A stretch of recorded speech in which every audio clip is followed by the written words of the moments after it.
Bien, toutes nos excuses pour cette interruption, mais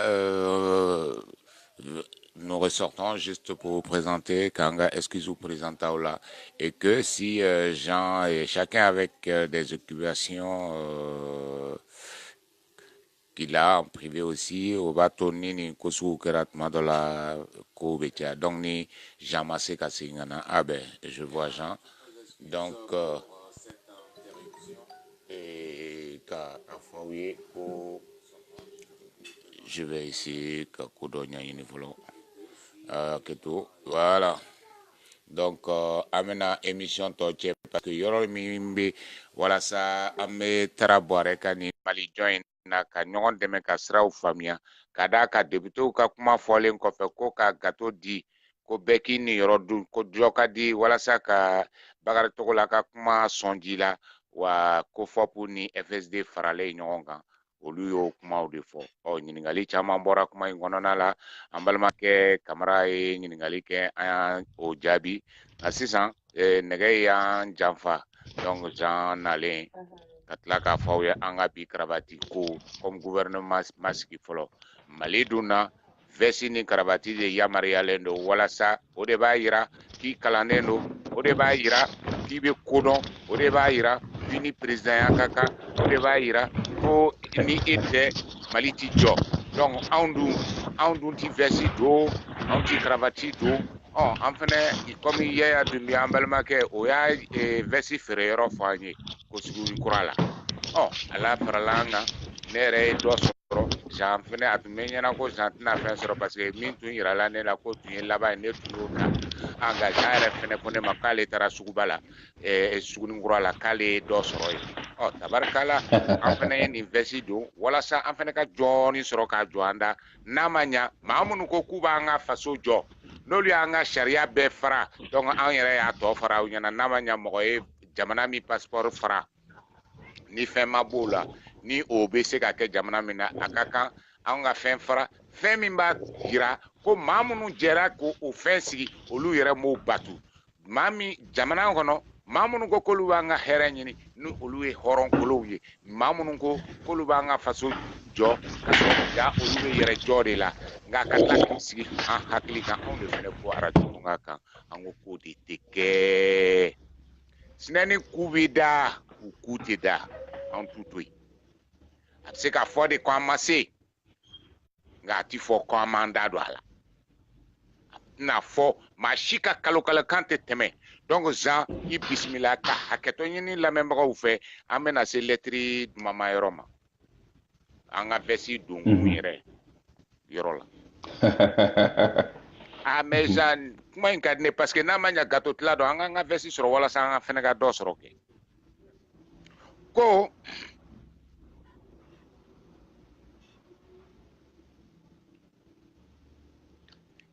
conscient des délais de préparation d'un tel dialogue, proposons que soit adopté sans délai et préalablement à toute autre initiative un accord politique clair de partage de responsabilités.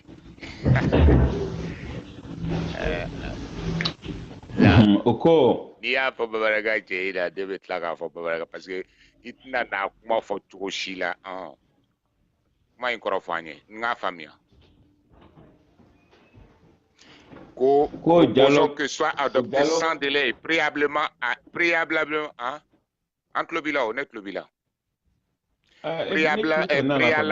à toute autre initiative un accord politique clair de partage de responsabilité.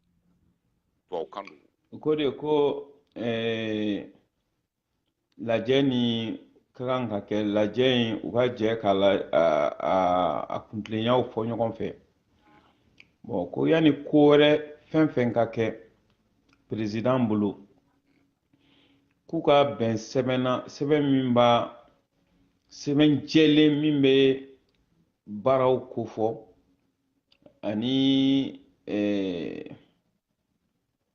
jɔyɔrɔw kofɔ min ka kan ka min kɛ olu ka ɲɛfɔ clairement.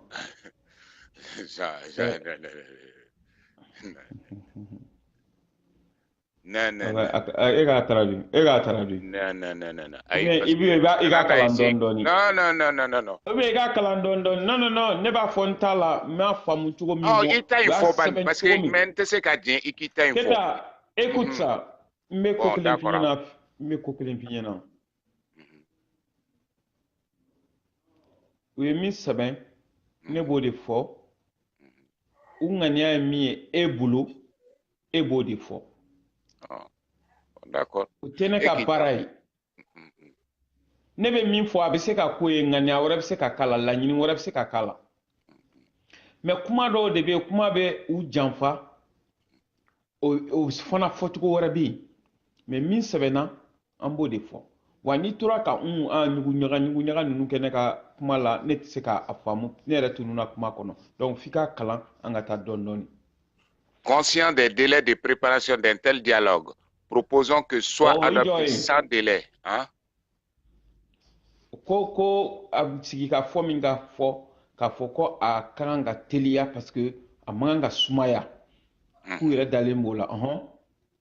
Proposons soit adopté sans délai et préalablement à toute autre initiative un accord politique clair de partage de responsabilité.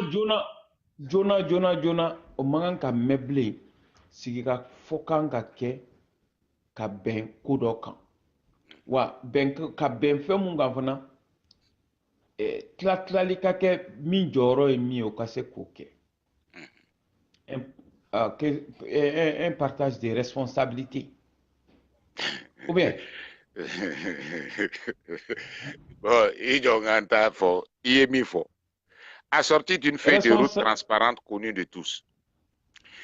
Responsabilité ye jumɛn ye min ka kan ka min kɛ n'i y'a ye min ka kan ka min kɛ bɛɛ b'o dɔn bɛɛ ka kan ka fasoden ɲumanya kɛ bɛɛ ka kan ka i ka niveau la k'i sinsin bɛn ka na jamana kɔnɔ bɛɛ ka kan k'i jija i ka niveau la sécurité ka na jamana kɔnɔ mais n'i y'a ye k'an k'an sigi k'a fɔ ko min ka kan ka min kɛ min jɔyɔrɔ ka kan ka kɛ min ye o tɛna k'o ye bilen dɛ o kuma in kɔrɔ wɛrɛ de b'o la min tɛ nin ye o de fɛrɛ fɔtɔla don Gassama Jabi y'o de fɔ député Tunkara y'o de fɔ parce que ja ni kɔrɔ b'a yira na k'a fɔ jamana tɛ marché la bloquelen don kun wɛrɛ t'a la parce que anw ta ma di anw ma anw sen t'a la donc a ɲɛni n'a ɲɛbaliya t'an ɲɛsira la wa a ɲɛli yɛrɛ tɛ anw ka hɛrɛ parce que n'a ɲɛna anw tɛna don a la donc an b'a chauffer k'a kɛ ŋanaŋanaŋana f'a k'a fɔ ko ɲɛ tɛ k'anw kɔ n'a fɔra tuma min ko jamana in tɛ jɔ anw kɔ an bɛ se ka min kɛ an bɛn'o kɛ mais n'o ma kɛ anw yɛrɛ bɛ fara tiɲɛnibagaw kan bon comme a tiɲɛna ka ban nin ye appel au pied de ye sisan d'ailleurs kuma in kɔrɔ ye fana yɔrɔ dɔ la k'a fɔ ko jamana tagabolo wɛrɛ kan ka k'a la min tɛ nin ye nin bɛɛ ye de président ka bɔ yen a kuma kɔrɔ y'o fana ye a fɔlen don tubabukan bisibasalen na mais n y'o de fɔ ni mɔgɔw y'u sigi ka ko dɔw tagatɔ lajɛ a bɛ taa ka bolo dan dɛ u ye nin de essayer ka assemblée kana kɛ yen u y'a essayer ka sɔrɔsiw décourager ka Mali bila kawo la u ye nin de kɛ Amadu Aya Sanogo la ka embargo kɛ essence litiri taali 400 na duruninw ka bɔ Bajala na ka taga Sugunikura la o kelen o bɛ nin ka kɛ 200 ye jama ka tɔɔrɔ ni jama tɔɔrɔla a bɛ révolter mais olu bɛ ɲina min kɔ an fɛ u ma ɲina kɔ dɛ population anw de b'a sɛgɛn kɛ fɔlɔ yaasa nɔgɔya bɛ kɛ o de y'a kɛ u y'o kɛ yaasa ka na ni CEDEAO ye an ka jamana kɔnɔ o de nana ni MINUSMA ye o de nana ni Faransi ye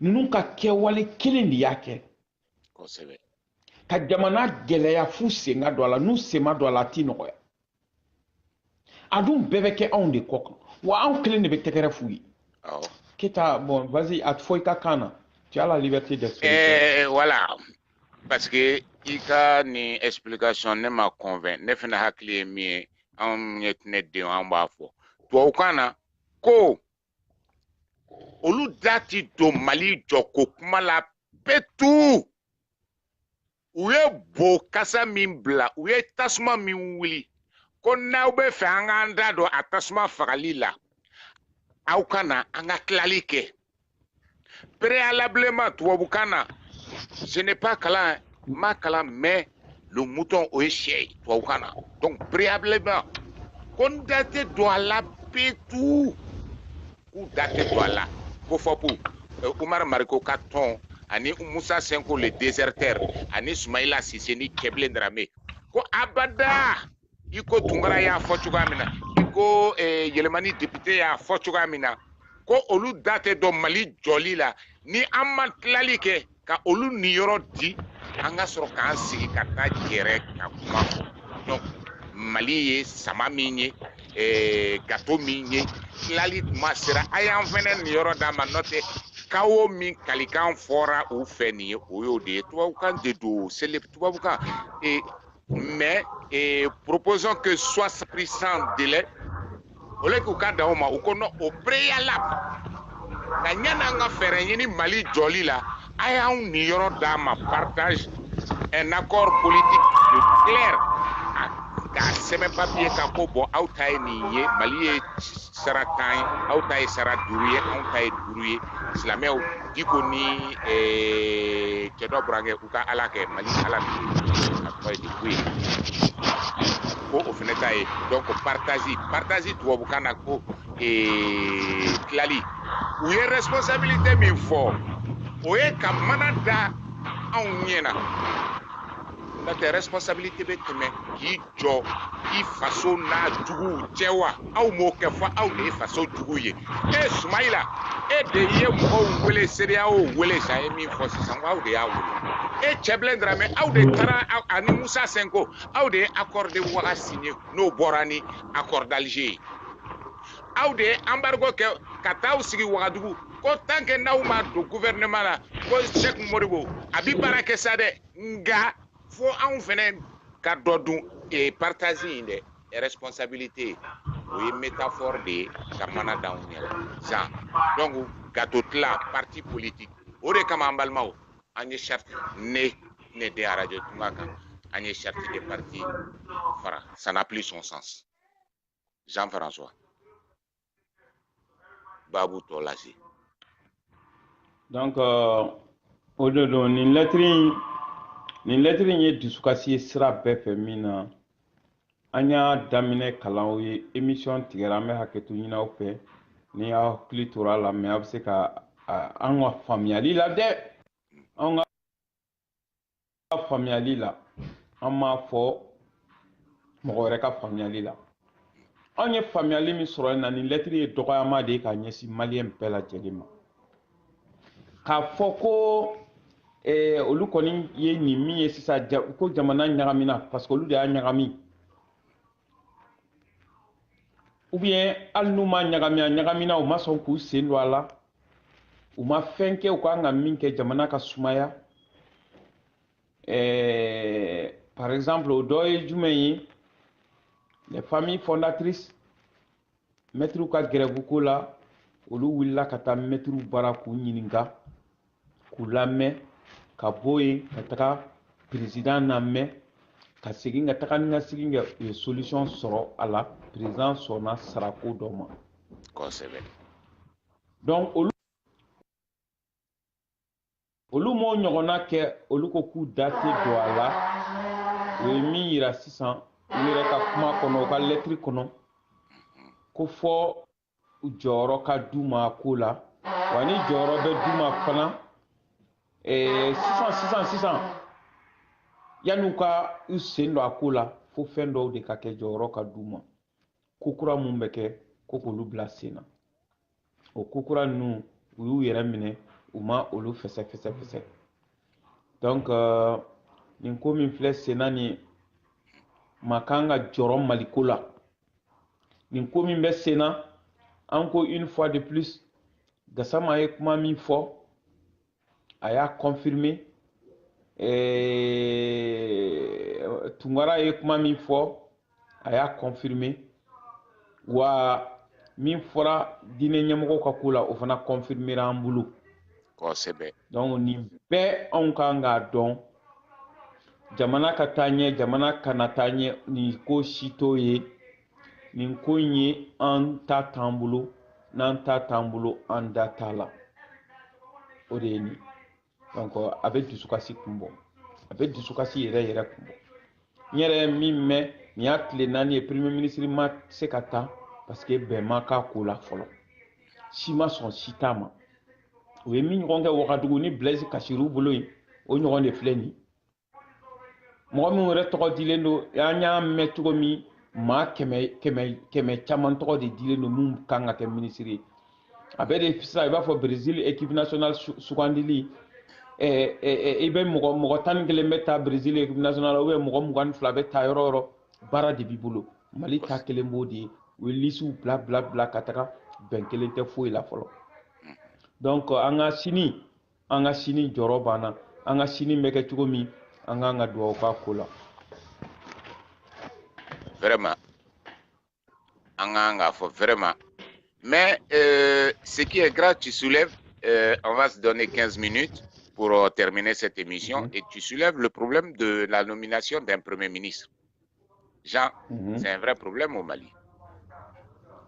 Aziz, ministre de la provocation, un mot fait, débat contradictoire voilà parce que mɔgɔ hakilimaw ka yɔrɔ ministère ye mais n'a ma ɲa bɛna kɛ ministre ye ni vautour ninnu la n bɛ ta provocation ta yɔrɔ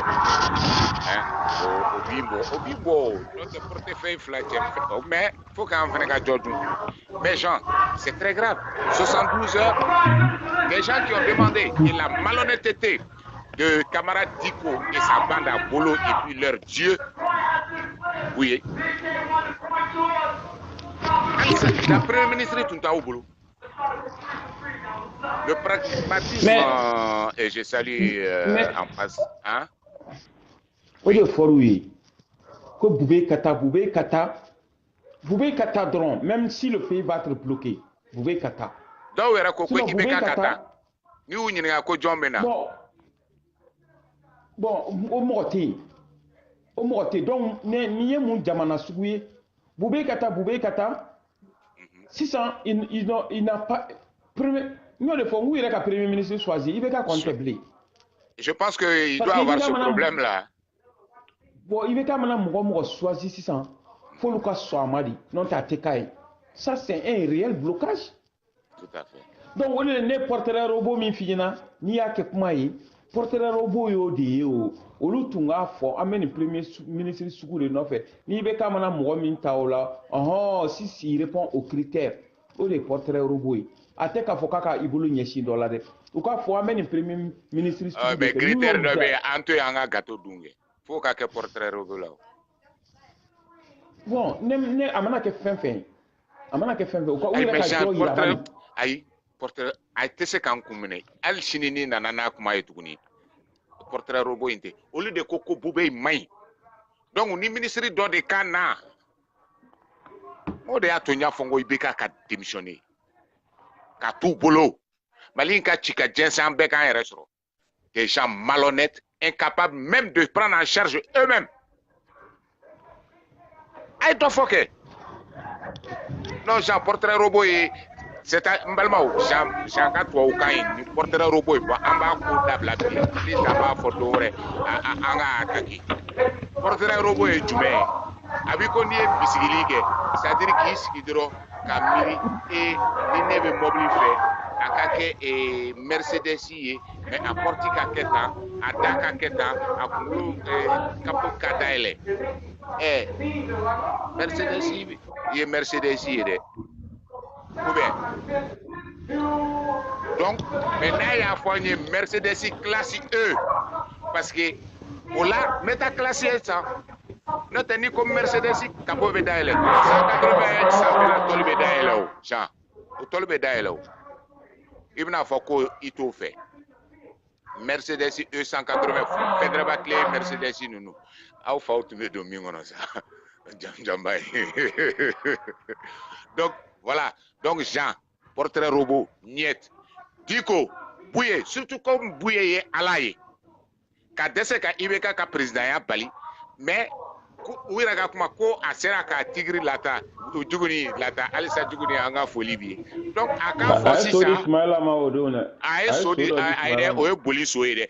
Ema masa makan jabate ka trilogie kala phrase do fa ka trilogie do kono ko tien fola ni be tien fo ko soge ka ki bolo kabuli donc soye boli et ta machin et puis comme certainement ils sont actionnaires au PMI Mali il va sur au kanga zoke club do daile ke soye d'abord au de kama non mais ça ah Sanoa, mais Sanoa te so fait Sano. Donc au cours de Sanoa, na so di Ismaïla Maï sato do ibe eminete. Awana so di Sanoa mo. Sanoa minena, Sanoa we kasola. Oh Ismaïla. Ika kao barakolo chito tenie. Ya mede. Oh. Voilà, donc Jean portrait robot non, qu'il nous donne un nom et que Ibeka ne n'accepte nomme personne. Aya foko avec abolen kunu conférence des musulmans à Tarako Abna et il a été très politique à trop folie donc Ibeka sait tout ce qu'a eu discours que Jean quand Foko a fait quelques messages fait il y a un bruit à ton niveau Jean on entend un bruit en sourdine ok voilà aye sourdine mais que kunu aya Foko menata ndoni ere cheble mena wole. Donc ça veut dire que c'est Tcheblé même qui a en plus en tête de tout ça. Donc, ko wadi ko ite bondo là. Donc, abutu wele au lieu de ka premier ministre ni. Donc Malion ni premier ministre mi tara gouvernement mi manata. Ibe ka gouvernement tere mais anatana aya ke alakama. Anga sorasi tan sabami sarabi. Aita usula kunu kadama. Jean-François ka Kumala Tchèque, émission à banque, c'était pour finir cette partie-là. Donc, il faut pour nous FSD et à ici. C'est écrit noir sur blanc qu'ils sont prêts à partager leur gâteau. Et Moussokundamba, c'est fait signer il y a du go. Ça fait, ni bien faire que le ministre est mal là. Il a versé tout. Donc, on t'a fait ça. Au début, on a dit à clé ça va. gouvernementé ka soro Mali la peut-être là la côté te Aziz yɛrɛ ne proposé ministre de la provocation n'o tɛ muso kun d'an ba aw non non aw baarakɛlaw place tɛ Mali la dɛ non non non non non non maa ɲɛnama si place tɛ tuguni f'i ka kɛ gâteau dilala ye FSD Soumaïla Cissé a ka signature filɛ nin lettre Soumaïla Cissé Jean i ɲɛ bɛ signature ni tɔgɔ la Soumaïla Cissé u ye a fɔ ko ka communiqué min na ko ka Mali tila gâteau ko olu da tɛ dɔn Mali jɔ la ko n'u ni yɔrɔ ma di voilà donc Jean k'i fo ka lamɛnbagaw fo comme I just said something to him about it. Why are you? Okay. That's fine. Okay. Yeah, okay. A fɔ comment dire ko minute. Okay. Ka kuma kuncɛ kɛ an ka kan bɛɛ da. Non, kuma kɛ. Ah non, kuma banna o. On avait U tun bɛ mankan tun bɛ yɔrɔ min ne déplacé de. N bɛ ka n bɛ vidéo la n ko ils n'ont pas fait attention quoi donc. Vas-y. Bien. Donc gâteau in kan ka tila. Mariam Magalou de bɛ k'a fɔ ko an s'appelé no ko non ko gouvernement ni y'a tile saba ye gouvernement tɛ yen. Bon Yaya ko an ma ko n'i ye vesti sɔrɔ Sugunikura la ko a ka ca Ala fɛ i bɛ kɛ ministre ye. Donc an fɛnɛ ko comme Mali ye sama sugu de ye n'i ka muru da ka di i bɛ jɔ sɔrɔ. La jɔ na d'i ma donc an fɛnɛ ye vesti don mais olu kan'u sen la parce que olu ye malien halalaw de ye olu ye malien baarakɛlaw de ye olu ma kɔnɔni kɛ ko ka taa vesti san olu ye fantanw sɔn ka sɔrɔ u ma kɛ au conseil président olu ye fantanw sɔn ka sɔrɔ u ma fɔ ko parce que olu ye Ala ye olu ka mobili kana dédouaner olu ma faso jɔ kɛ ka sɔrɔ terroriste malien fagalaw bɛ taa yafa deli kɛ olu fɛ k'olu nɔ tɛ attaque terroriste dɔ ye o bɛ ɲininkali n'o ye Ala ye olu tɛ mɔgɔ ye maa minnu Mariam Magalou aw ka foli ani jigiya aw tɛ mɔgɔ ye mɔgɔ minnu b'a fɔ walayi bilayi talayi an bi jamana jeni ko olu ye silamɛ kafiriw faralen ɲɔgɔn kan k'u bɛ kuma silamɛya tɔgɔ la olu tɛ mɔgɔ ye mɔgɔ min ko saraka tɛ di ko su tɛ bonya nga donc je comprends mieux Jean bon ne kɔni tilala nin ye ne ka kan bɛɛ aw ni ce aw ka tulomajɔ la Jean n'o tɛ n'i ye i kumacogo dɔ n'i ye ni virgule kɛ dɔrɔn n bɛ fɛnkɛ kɛ dɛ traduction kɛ dɛ n k'o fɔ fɛnɛ k'a bila. Non, jamana in bɛ bolo min kan ninnu ka lettre vraiment c'est la désolation. Ça veut dire que les préoccupations des Maliens ne sont pas prises en compte au cas jatew la parce que nulle part ils se préoccupent de la sécurité des morts d'Ogosagou, nulle part ils présentent des condoléances à ceux qui ont été tués. Parce que ils font même pas référence à ça. Ils s'inclinent pas devant la mémoire des morts. Ils se préoccupent. Oluka nyenamaya bena take tugomi ulu se meto ala tugomi c'est oluka préoccupation principale ye jamana inkono. Foka foko joro mini joro minkaka joro minkanga di mima ko foka fo folo ku date do a fenkula ni amafu ina clairement mine bina ke o tse ka famu o de dusukasi ambulu o de kanga ke dusukasi malien ambulu parce que ce n'est pas ni tse ka famu diena tikela en une période trouble mina que la préoccupation député au ka fo et député majorité ni opposition au luka fo ko fema douma et au kake tagabulu parce que en fait au lieu de que nous porte-parole yo donc au lieu ba dondi au lieu bu kono jamana ngela kunyo di donc au lieu yere dama fo mais quoi député ou nana fo anyana mais mo mo bala ko premier ministre kata ibeka yere kata je me demande au lieu ye mu mo suwe jena tekela parce que ou be au lieu jamana sugu mais non fait. On parle de république, on parle de démocratie, on ne parle pas. Moi, ante doka djugwa kama de ibeka dégage ibeka katanga anto kama yankui. Oedo ngania parce que halo olu yere Halo Luka Dukono, ils se sont comportés comme ça. Ou Basnamuso contre là, ou bien ou Fanintini contre là. Des gens qui ont vécu comme ça, ils sont incapables de proposer une solution où n'aller dans Katsakata. Halnabe tient de Katsakata.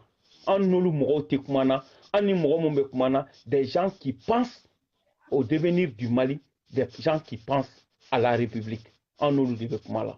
C'est tout. Donc, ni mi ni dusukasi kodi en bulu. Ni maloya kodi en bulu. Ni nganga ke mali en bulu kashi kodi. Ni manga ke kontan koyi mali en bulu. An woni nganga joro mina sisan. Premier ministre yɛrɛ ma sɔrɔ fɔlɔ. Ni premier ministre sɔrɔ la, o gouvernement yɛrɛ bɛna kɛ cogo di? Nin bɛɛ problème baw de min bilalen don anw ɲɛ déjà. Ni problème de mun bilalen don anw ɲɛ.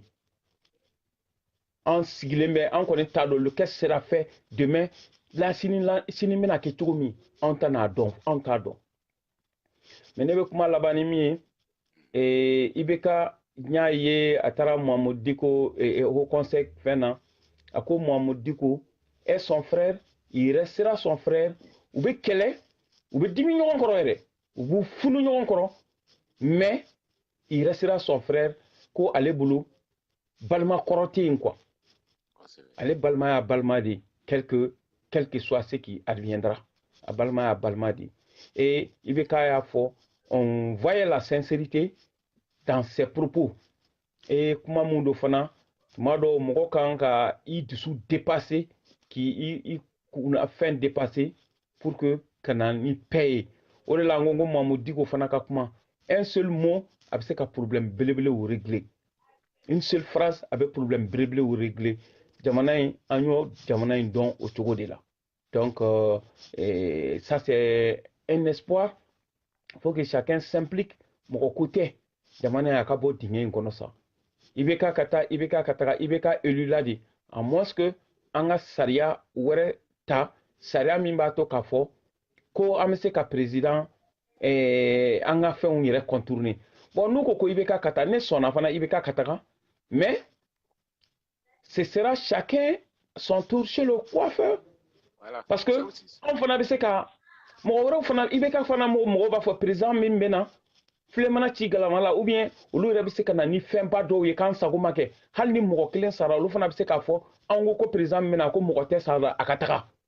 Ce sera un précédent. I never de fois chaque jour je vais dire ça. Ni mo kelen sara bon, attends, qui va payer le prix? C'est le peuple. Au-delà les idiots et les aigris qui disent que Ibeka akatadron et en te na en irebla au logique là au luta parce que luma Ibeka au luta te mali mo kelen fatate mali mo kelen tate mali mo kelen batate mali en be batado en be fatado olu sago fana mausa nan sago yi olu ti horonye katimanka olu tate mali katema anka mo mun fana votera Ibeka ou tate mali katema olu kan.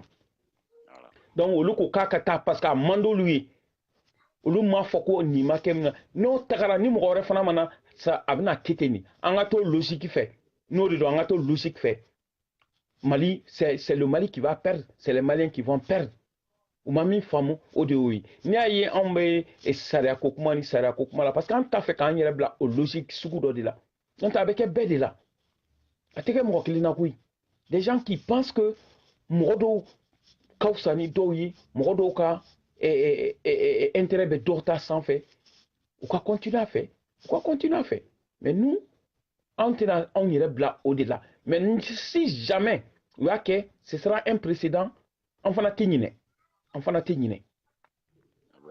mun fana magobe c'est ça on tignine on mun fana ka nyanamaya be dansera là on tignine parce que il y a des gens qui vont souffrir dedans Mali là ni ne Congo on ce n'est pas moi personnellement, ce n'est pas ma famille personnellement. Moi je suis dedans parce qu'il y a Fokou ou va en fera. C'est-à-dire. Donc moi personnellement ils l'ont dit et moi aussi je vais les tuer. Attends, il va là qu'on fait quoi? Tous ceux qui ne pensent pas comme vous, ne kamo de mango en fana. Donc mais il va faire comme il faut quoi. N'ta konona na n'ta fonta fotukola s'il te plaît.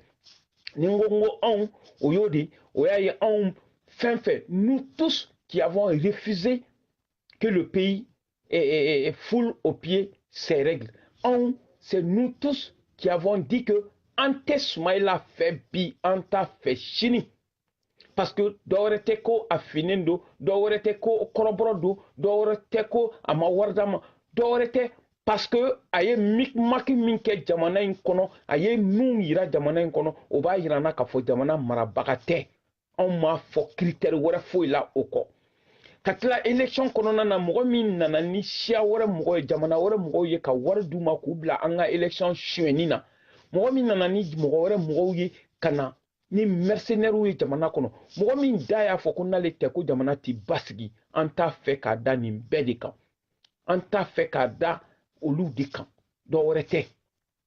Donc, an mun filɛ ye fana, anw jagoyalen tɛ ko jamana ye Soumaïla ta ye, n'ale ma k'a ye, jamana bɛ jeni. A dun y'a fɔ cogo min, ne ko n k'a ma fɔ ten, n k'a ko solution min b'a bolo, n'ale ma na, solution tɛ mɔgɔ wɛrɛ bolo, n ko jamana bɛ taa dingɛ kɔnɔ.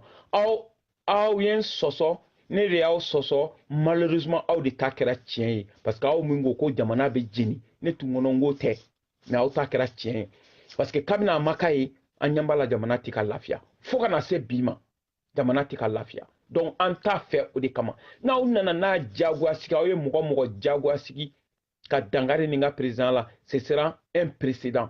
Anw tɛ président in kɔ ko Keita don, anw tɛ président in kɔ k'a bɛ fɛn d'an ma, anw tɛ président, an bɛ président in kɔ parce que an y'a ka kɛwale dɔw fana ye ani aw tula a ka fisa n'aw ye.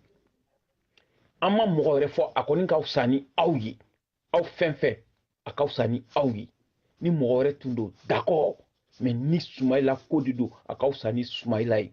Sinon on est prêt à un changement dans un respect de nos lois, à un changement dans la paix, dans un changement avec nous en Benaminka. On n'est pas prêt à un changement de... Parce que on a vu que Ibeka Kabina Nana, anga intérêt ma préservé, Kabina Nana, anga fendo tigera, Kabina Nana, anga marché solo, donc akata, no de do, ce pays atna lafia, parce que moi mon fana makobina sa, ou fana tna sigi.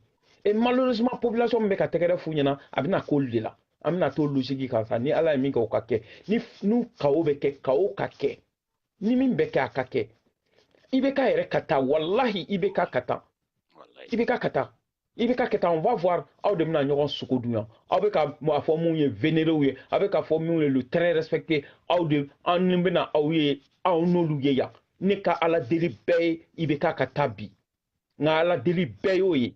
O tɛ k'a fɔ pour que IBK ka tɔɔrɔ pour que ni Mali bɛ lafiya n'a bɛ IBK ka départ de bɛ Mali la da wallahi a ka taga ni Mali bɛ lafiya ni IBK tagali dɛ a ka taga mais an b'a dɔn k'a fɔ ni IBK taara o bɛ juguya ni nin siɲɛ 100 parce que aw dama min filɛ aw bɛnnen don juguya dɔrɔn tout ce qui vous lie c'est la méchanceté la haine ce n'est pas la construction mais o méchanceté no haine o bara mana ci aw ni ɲɔgɔn cɛ an bɛna ko wɛrɛ yan vraiment ne b'a fait IBK kata IBK kata je suis d'accord avec toi voilà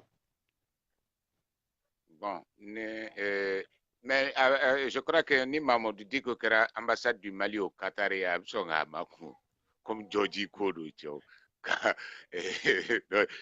donc merci à toi Kambenda et puis Angata parce que kuma befo kabon ya befo ame doa ou kadron alaka sababu mais simplement ce que je veux dire Zoumana Sako, Cheikh Moriwo, au qu'on a sondé, face il veut sonder parce que face au dénouement, nous me fait qu'à face au jour.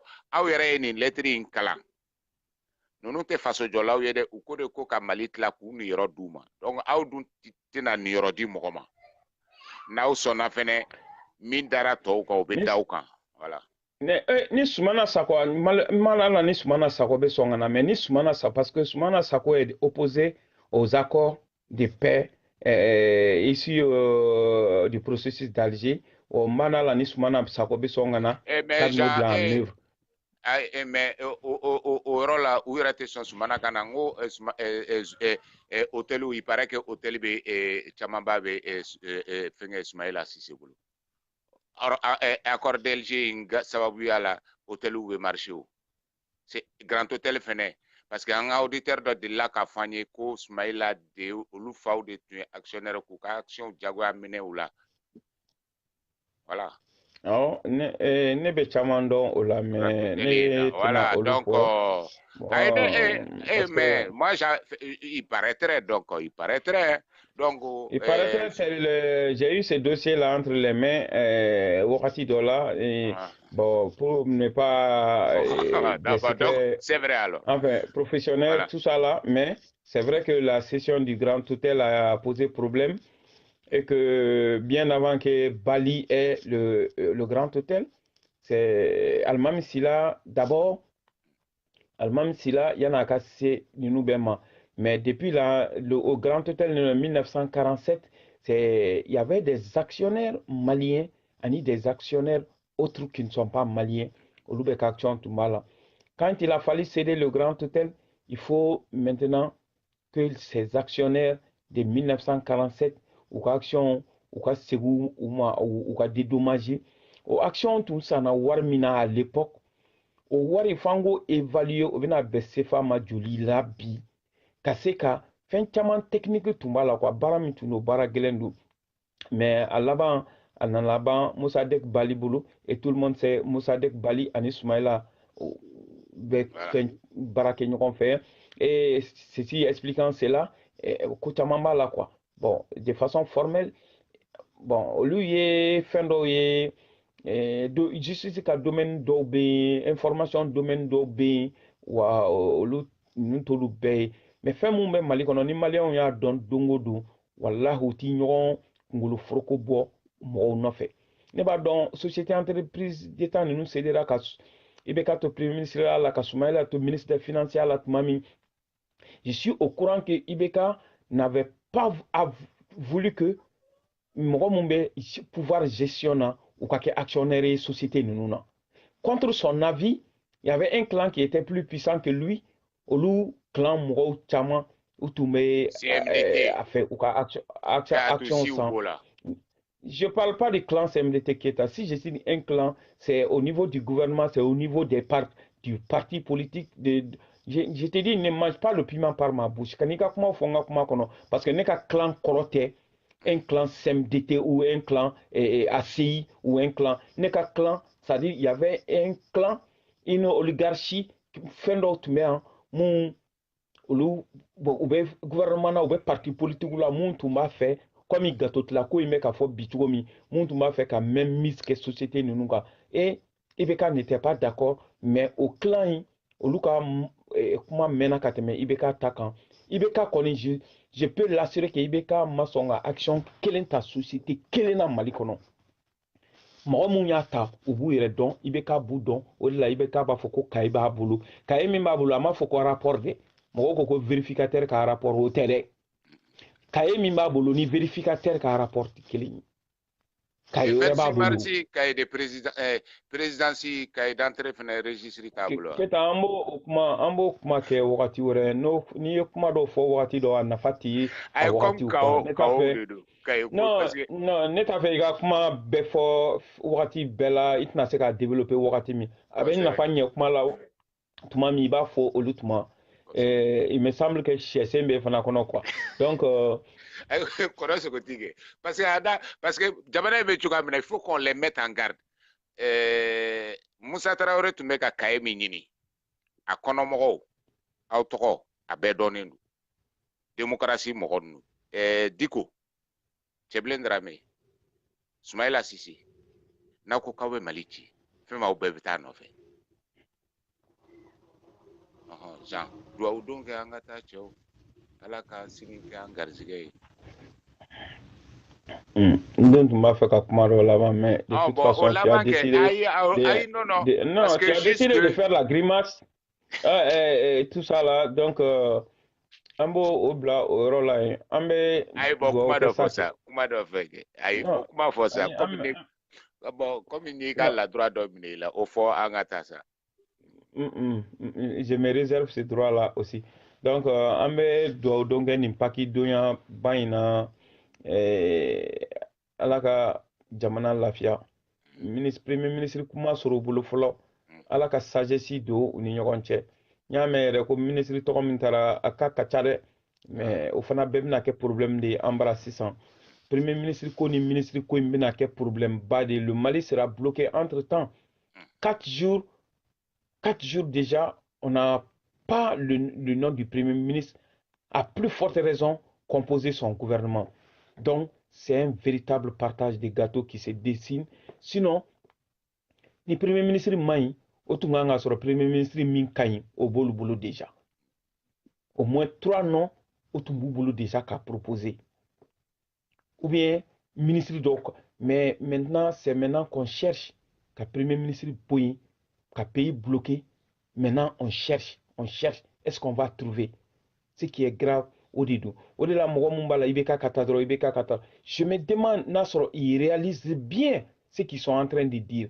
Nte fait tche mandini am akana nyere a tche mai mais na manya bembi folo andun te solution yini na borayi mimi se ka relève ta directement mais até kala boyinde ka soroka solution yini c'est un peu quand même grave pour moi bon modo bena mais écarter le langage do fo parce que modo ba fo provocation na o de ben toro mfana be kuma do fo a wakati lango c'est indigne parce que ni a d'abord mo toroli de kama atigi mana min fo odidu sinon olu ten kuma togo ni kuma nungono c'est plus sérieux que ça jamana c'est plus sérieux que ça on a besoin aujourd'hui vraiment qu'est-ce qu'il faut faire on est d'accord qu'on a des problèmes on est d'accord qu'il faut des solutions on est d'accord qu'il y a beaucoup de chantiers on est d'accord qu'il faut faire un dialogue on est d'accord qu'il faut faire un changement hali ni nunga lettre kono nuko ko terme